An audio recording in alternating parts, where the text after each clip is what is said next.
অপেক্ষার অবসান ঘটিয়ে ফাইনালি আজকে আমার দিদির বিয়ে, আর তাই জন্যই সকাল সকাল আমরা সবাই মিলে বেরিয়ে যাচ্ছি মামার বাড়ি যাওয়ার উদ্দেশ্যে। অ্যাকচুয়ালি আজ আমার মামার মেয়ের বিয়ে, তো দেখতেই পাচ্ছ গায়ে হলুদের জন্য আমরা বেরিয়ে গেছি। যদিও বা আমরা বেরিয়েছি 12টায়, সকাল সকাল তো একদমই বলা চলে না, কারণ টোটো কাকুটা এতটাই দেরি করে দিয়েছে যে আমরা 12টাতেও আমরা বেরোতে পারিনি। যাই হোক, দেখতেই পাচ্ছ অলমোস্ট আমরা পৌঁছে গেছি। এখান থেকে মা মিষ্টি কিনছিল, কবিতা দিদি মিষ্টি নিয়ে এলো, আর তারপরে মা একটা মন্দিরে চাদর দেবে বলেছিল, সেখানে চাদর ঠাদর দিতে নিতে এতটাই দেরি হয়ে গেছে, আমরা পৌঁছেছি প্রায় 1টা কি তার ওপর। যাই হোক, গিয়েই আমরা চলে গেছিলাম যেখানে গায়ে হলুদ হচ্ছিল, সেখানে গিয়ে দেখি গায়ে হলুদ তো অলমোস্ট ডান, এখন শুধু তত্ত্বগুলোকে ঘরে নিয়ে যাওয়া হচ্ছিল।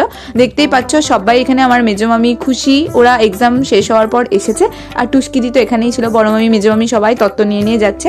আর এই যে আমাদের ব্রাইড, তোমরা দেখতেই পাচ্ছ ব্রাইডকে, ও এখন ঘরে যাচ্ছে। যাই হোক, এখন ফাইনালি গায়ে হলুদ যেহেতু কমপ্লিট, সেহেতু আমাদের আর থেকে কাজ নেই, তাই জন্য আমরা চলে এসেছিলাম বাড়িতে। আর বাড়িতে এসে বাকিদেরকে মেহেন্দি পরিয়ে দিচ্ছিলাম, আর তারপরেই আমাদের খাওয়ার জন্য ডাক আসে।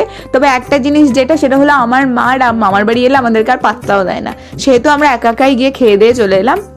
দেন আমরা চলে গেছিলাম ছাদে, কারণ আমরা প্রত্যেকটা মানুষ 8 পৌড়ো করে শাড়ি পরবো, প্রত্যেকটা মানুষ আমরা 4 বোন আর কি। তো তাই জন্যে একদম শাড়ি ড্রাপিং করা তো মাস্ট, কারণ আমি আর খুশি ছাড়া শাড়ি পরাতে কেউই পারে না 8 পৌড়ো করে আর কি। তাই জন্যেই আমরা করে নিচ্ছিলাম যাতে আমাদের কাজের সুবিধা হয়। তো যাই হোক, আজকে মতো এতটুকুই, বাই।